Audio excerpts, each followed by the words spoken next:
As I work on the juxtaposition of art and business, there's a flip side.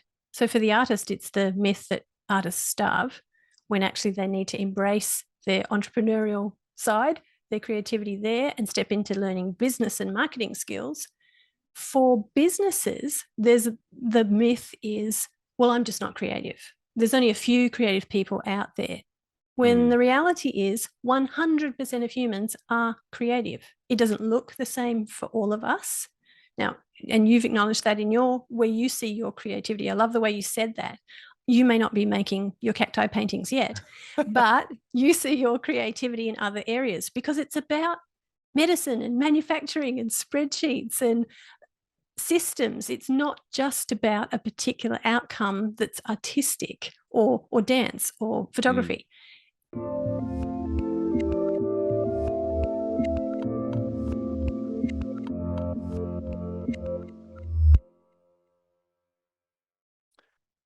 Hey everyone, this is Devin Miller here with another episode of The Inventive Expert. I'm your host, Devin Miller, the serial entrepreneur that's grown several startups into 7 and 8 figure businesses, as well as the founder and CEO of Miller IP Law, where we help startups and small businesses with their patents and trademarks. If you ever need help with yours, just go to strategymeeting.com, grab some time with us to chat, and we're always here to help.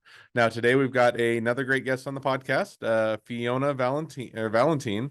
And Fiona, we're going to be talking about a few things, including why or how many artists aren't starving artists, or how to not be a starving artist, and then also recognizing all the parts of running your own business, the different stages of your business, and talking maybe a little bit about doing it yourself, outsourcing, and when you reach those stages, or employees, and all those different things.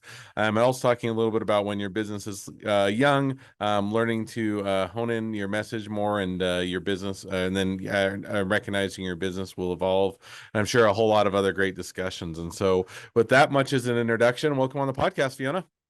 Thanks for having me, Devin. It's nice to be back.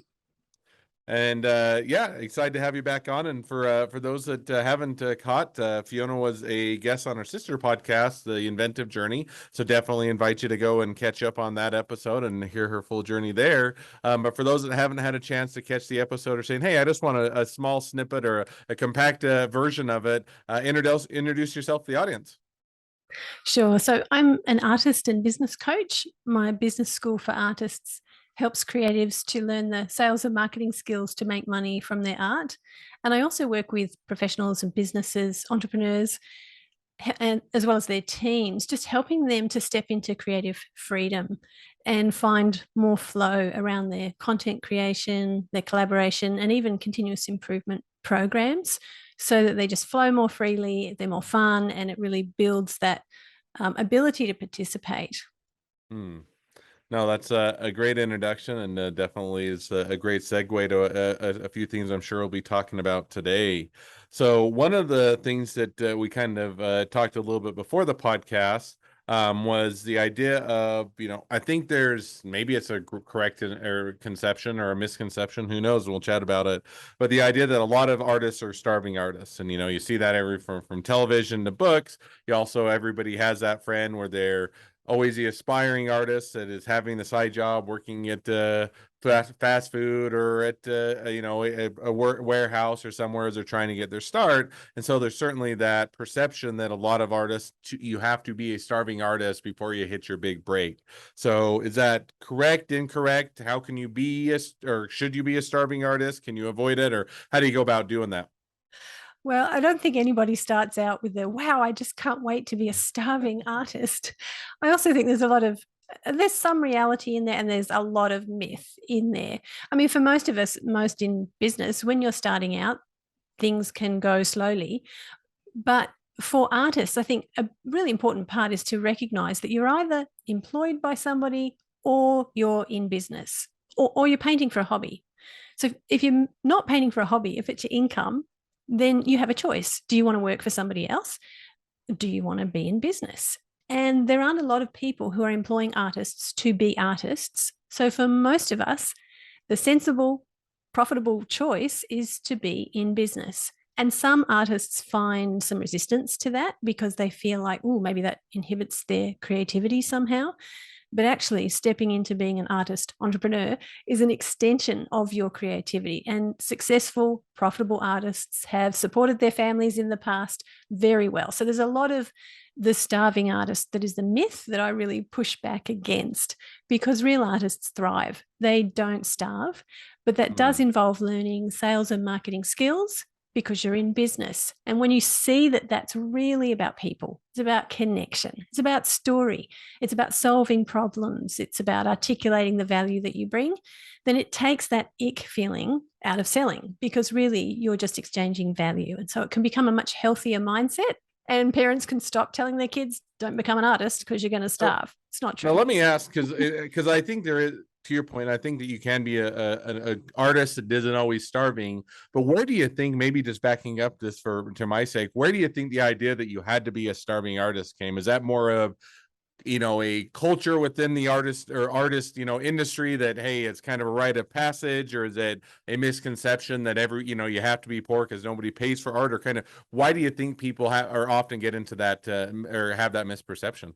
Yeah, for multiple reasons. One is it's a different profession in the sense that a lot of people go to college and then they step into a job offer with a salary.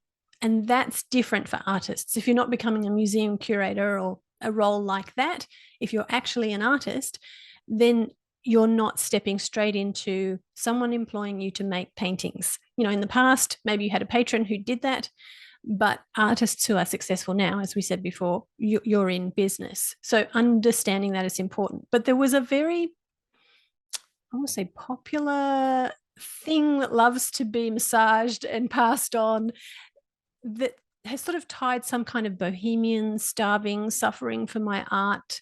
If I sell my art, I'm selling out thing, which I totally disagree with, and many artists do, but it is very popular, and the media love to perpetuate that through stories and movies. And a few dysfunctional artists get a lot of airtime, and it sort of takes on a life of its own. But it really just needs to be pushed back against, because it's a mentality, and I don't actually think it's a healthy one. It's not a necessary one, and it's certainly not even that widespread. No, and I think that, there's a lot of misconceptions. And so it's kind of like the misconception on the completely flip side that all our lawyers are incredibly wealthy and they live high lifestyles, which there's some lawyers, I'm not disagreeing, that make a good good income, but there's a lot of lawyers that are doing it for a very little amount of time. And yet you have the opposite of the flip side, where everybody thinks all lawyers are rich and they must make lots of money. So it's always interesting to see kind of how those things perpetuate. But now, one of the things that you kind of hit on, and so I think that a lot of times when you're going into art, and this is from a very layman, and I am about as far from an artist as possible. I think I have other creative outlets, but I can't paint Yes. or draw or make any sort of creative thing for the life of me. But how do you go about avoiding being a starving artist, or not being a starving artist? Kind of what do certainly a business sense, or figuring out that, but that's a little bit easier said than done. But how do you really go about figuring out how to make money off your art? Right. And that's where I think in any endeavor, the smart question's not even just how do I do it, but it's who has done this well. And if you can tap into other expert help, that's great, because you're probably great at painting if you're an artist in this situation. You're probably not great at selling. And you may even have become a great artist and you may have been self taught, but it's hard to become a self taught salesperson. It's hard to become a self taught business person. So if you can tap into some expert help, that makes a big difference, because you can get further faster in learning those skills. In business school for artists, I like to take people through some simple questions. How much time do you want to spend? There's nothing wrong with painting part-time and doing something else to support your creativity as your income. If that's your choice, great. If your choice, though, is to build a business through your art, then how much time are you giving? And you need to divide that in about half for making your art and half for running your business. So when you know how much time you're dealing with, then ask yourself how much income is appropriate. And as you said, the myth about every lawyer has got, it's just rolling in money. For most of us, we're looking for a lifestyle that's going to mean we can look after our families. We can have a roof over our heads and do the things that bring us joy. We're not necessarily wanting to become outrageously rich. If you are, that's fine. Just be clear about what you want your life to look like and what the income that you need, that you desire, and is appropriate for you. When you've looked at that, the third question is, what do you love to create? What's unique to you? What just flows? What are you most passionate about? What fits with the whole of your personality and the way that you like to create? Now, when you've got those three things, you look at where do they intersect and what's the highest value offer you can create. And there are some very clear steps around pricing and looking at obviously your incomings and your outgoings. When you start with that big picture, then all of the how-tos about building a marketing ecosystem, they're all being driven by a very clear purpose and some very clear goals, and it makes everything much more simple.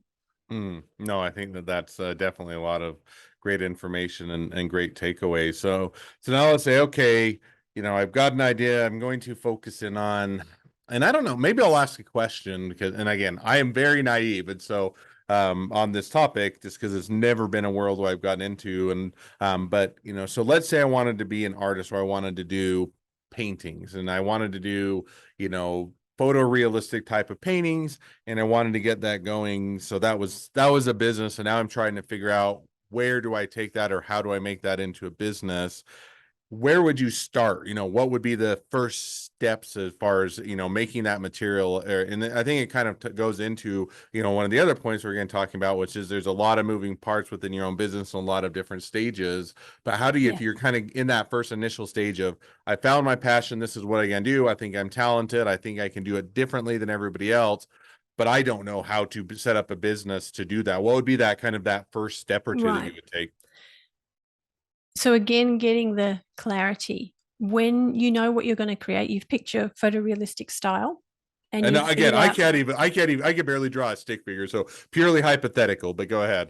Exactly. Well, let's just run with our imaginary Devon as the photorealist artist character. All right. I like the idea. It's one where I can picture myself doing it in another, awesome. It won't be this life, but maybe in another life. So you've got this great idea and you've found the most profitable version of your photorealism, the correct size. You're going very simple, 3 particular sizes, and you've set the price tag on there that works with the amount of time you've got available in your process and all of that. Now, the next thing is to say, okay, this is what I love to create. Who else would love this? Who's interested in the topic, the subject, the style? And where are those people hanging out? Where are they shopping? Where are they holidaying? Where do they live? What's their demographic? You're identifying your ideal customer. And that person not just loves what you do, but they can also afford it. So doing a little bit of looking around, and the value of figuring out where your customer is and then building a direct relationship with them, and ideally getting them on your email list. And there are ways that you can do that. You're inviting them into this. Do you want to be the first to hear about my new work? I've got a series coming out in August and, or now in November. And, I want you to be the first to hear about it. Building this ecosystem that means you can gain those contacts, they're on your list, you've got a website where they can buy directly from you, and you're telling the story, this compelling story of how Devon creates his photorealism and his process and his studio, and oh wow, he's going out getting inspiration and he did a photography shoot, and all of this storytelling is happening on social media and people are buying into this journey. They're loving this journey with you. You're taking them on it, and then you release this collection of work to the collectors who are on your list. There's a little bit of exclusivity going on here. So building that marketing ecosystem and having a repeatable system that's drawing people in to your story. You're not doing photorealism one week and something completely different the next week and something else tomorrow. You're really consistent, and the people who love what you do are coming with you on this journey and you're staying in touch with them. So that's really the next step. No, it makes perfect sense. Now, one question is, if you get, I assume this occurs, and it occurs in most industries. You say, hey, I don't know. I can't find people that want to do photo, or there isn't enough of a marketplace that I can find for photorealism. Continuing off the example and to say, the market's too small, people aren't willing to pay enough. I don't know, there isn't enough people in my area and it needs to be local or whatever that is. Is it something where you should just abandon it, or do you pivot, or do you go into, are you not looking hard enough, or kind of how do you go about that when you're saying, hey, Yeah. my niche that I really do enjoy, maybe not, doesn't have a marketplace out there for it?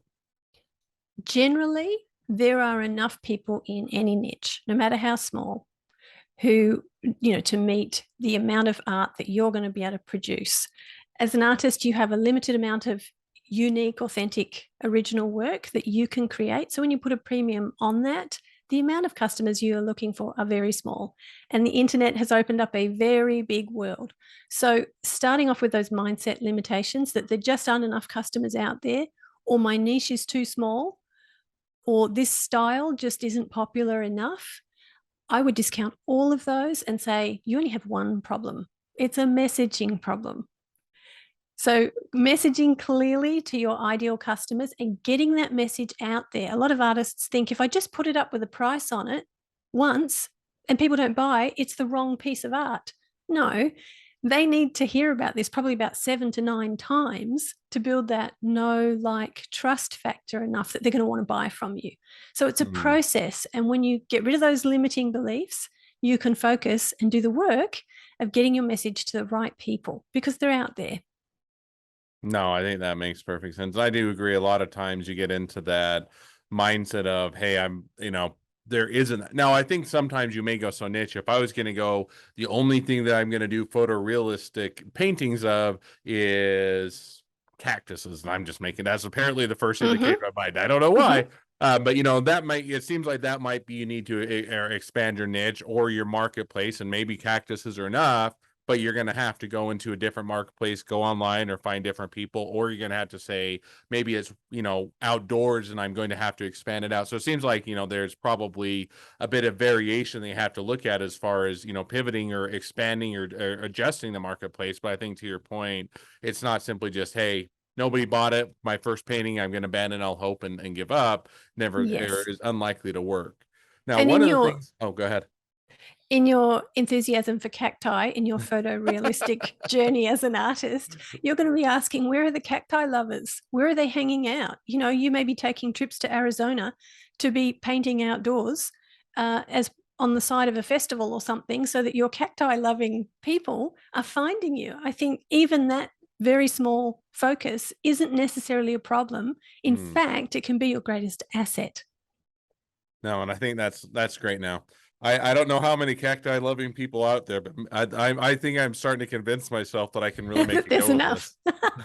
this. So now one of the other things I thought that was interesting, and especially kind of within the arts and business in general, but I hadn't really, I get it, and certainly in a lot of business sense, but I hadn't really thought of, is the different stages of your business. And so let's say you are kind of more in the artistic industry.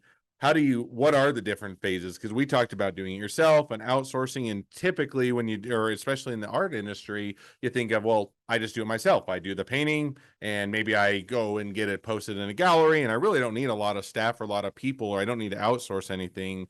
Is that preconception hold true, or kind of what are those different phases you should be thinking about?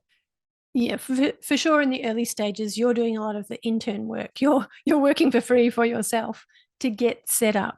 And when you approach it as an artist entrepreneur and you're working independently, setting up your website, formulating your business, you can do a lot of things yourself, but tapping into an expert in helping you set up that business framework as an artist, doing something like business school for artists, outsourcing to get your website set up, it may cost you money to start with, but wouldn't it be worth investing the price of 2 or 3 paintings, two or three sold paintings, to get that done professionally, to get that done right, to get that done faster, so that your first collection of 6 to 10 paintings can go out and get sold, and you're starting to build that audience. So I think having a long-term view, being willing to invest in expert help in some key areas on your business and marketing advice, your website, and then there are a lot of things that you can do yourself in terms of photography, but getting a professional photographer to start you off with some great photos of you and your art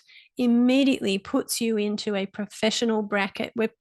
We're all very sophisticated at viewing businesses and products and people online. Branding has become a much higher level across all sorts of industries. So getting some professional help on your photography is a really good investment. And you can do those three things for a very minimal cost, really. That's No, something that I've started offering in business school for artists, is the website guy and the photographer, to help you sort of pull those things together. And then as you grow, just doing this very simple system of releasing a collection 4 times a year, emailing your list, telling the story on social media, you may find that you can manage that by yourself, or you may start outsourcing some of that social media stuff to a part-time VA. But yeah, just starting off well is important, and learning to be efficient and stay in your lane. You're a good painter. Get someone else to help you with the business and marketing side of it. No, and I like that, because I think a lot of times you kind of talk yourself into, well, I really need to have, I'll do it all myself, and it won't get done right, or I won't be able to manage it. And I think it's a common thing throughout all businesses, especially when you're starting out on your own. You always have the conception, well, I need to get it done. Nobody else it's going to take me longer to train someone to do it than me just doing it myself. And you start to make a lot of excuses. And even if they're sometimes valid, I think that it then starts to limit your business. Now, again, this is when you're growing and when you have an income and when you can afford it, because as with all businesses, when you're starting out, don't have a choice. You have to get the business going, and you have to do it all yourself, because you don't have, most of the time, the funds or the ability to do it or to pay others to do it. But I think as you grow and as you expand, definitely you should be looking to say, now I'm going to hone in and do the places where I can drive the most value. Yeah. And there's nothing wrong with taking a period of time where you're painting and you're doing paid work for somebody else that funds you setting up your business, investing in that coaching, investing in your website, investing in getting some of those pieces in place so that you can do it well. If you work for someone else for 6 months or a year while you're doing all of those things, you've taken that pressure, that financial pressure, off you in the short term. And really, what is a year? A year is nothing in terms of setting up your business and getting established and doing things right. There are, depending on your financial situation, there are different choices here. But yeah, getting help is a good idea, and it'll free you up to do what you do best. No, I think that's definitely makes perfect sense and great takeaway. Now, one of the things, and this time's already flown by, and there's plenty of other things, but one of the other things that before we wrap up and go to the question I always ask at the end of each episode, I do have one pre-final question, which is, one of the other things we talked about is and you've already mentioned several times throughout our discussion and the topics, is honing your message. So, I think that it should be a simple thing, but oftentimes honing your message actually, I think, becomes difficult because, as I said, I may be the photorealistic cactus person. That's great. Now I do have a message. I have that is my thing. But I think a lot of times people are just saying, well, I'm an artist and I can do a lot of things. I have a lot of desires, or maybe I have a lot of different directions I can go, or I'm multi-talented, and you start to get a muddled message for a number of reasons. And any thoughts or guidance on how people go about kind of really honing in their message so that it becomes clear and people actually know, what you're offering and or why they would come to you? Absolutely. You don't want to confuse people. Confused buyers don't buy. And your messaging isn't really about you, it's about your customer. So, as you're telling the story about who you are and what you create, it's all about what it can do for them. So, why are they going to love photorealistic cacti, 4 feet wide on their wall? Because they love Arizona, and it reminds them of that amazing trip and the freedom and the spaciousness of the desert. Or maybe they just love the analogy it has about life. Whatever Devon, your take on your cacti art is, you need to be spinning that story in a way that you're caring for your collectors. You understand them, and the connection that you have with cacti, you're telling that in a way where they go, oh, I love cacti too, and I love photorealism, and this is the feeling I want in my home and or my office. And you're doing that, whether that feeling is relaxation, whether it's fun and quirky, whether it's alternative or provoking, whatever your message is, you're or crafting that with your customer in mind, and you're creating this compelling story. You're helping them achieve the things that they're after in their life, you're not just talking about the features of your painting. It's this size, I did it in this medium, and this is the price. You're talking Mm. about the benefits to them and their quality of life, their joy, their thoughts, their conversations with their friends, all of that sort of thing. That's what's going to matter. And you keep that very focused. And your social media is just telling the story of, I'm creating a body of work. This is what it's about. This is when it comes out. And you're doing that in creative ways. No, I think that's definitely some great insight. And the funny thing is, I think that's basically the same message in any business that you're in, whether it's art or anything else, because really what you're doing is, even in the legal industry, and you're saying, because a lot of, ironically, that I think it's funny we talk because there's a lot of overlaps in legal industry and the art industry, in the sense I think there's a lot of lawyers that are really bad about honing their message. In other words, their Mm-hmm. message is generally, hey, you have a legal matter, I'm educated, I have a law degree, and I'll help you out, which doesn't really provide any message. And yet it's always crafting that, hey, intellectual property. We have patents that help you to grow assets in your business, as well as protect what you're spending a lot of time, money, and effort to develop, such that people don't come along and leverage what you're doing. Or I have another friend that's a divorce attorney, and he's like, it's all about the story of why Yeah. you're getting divorced, what the assets should be, how you divide, or how you deal with the kids and where they go. He's like, and it's all about that. And yet it's ironic that in so many industries, people tend to focus on the minute details or the inconsequential details instead of focusing on the story. So I think that's Yeah. definitely a great takeaway. It's the key, isn't it? Absolutely. So, well, now as we are wrapping towards the end of the episode, I'm jumped to the question I always ask at the end of each episode, which is, within your industry, what is the biggest myth and why is it wrong? Because I work on the juxtaposition of art and business, there's a flip side. So for the artist, it's the myth that artists starve, when actually they need to embrace their entrepreneurial side, their creativity there, and step into learning business and marketing skills. For businesses, the myth is, well, I'm just not creative. There's only a few creative people out there. When Mm, the reality is 100% of humans are creative. It doesn't look the same for all of us. Now, and you've acknowledged that in where you see your creativity. I love the way you said that. You may not be making your cacti paintings yet, but you see your creativity in other areas because it's about medicine and manufacturing and spreadsheets and systems. It's not just about a particular outcome that's artistic or dance or mm. photography.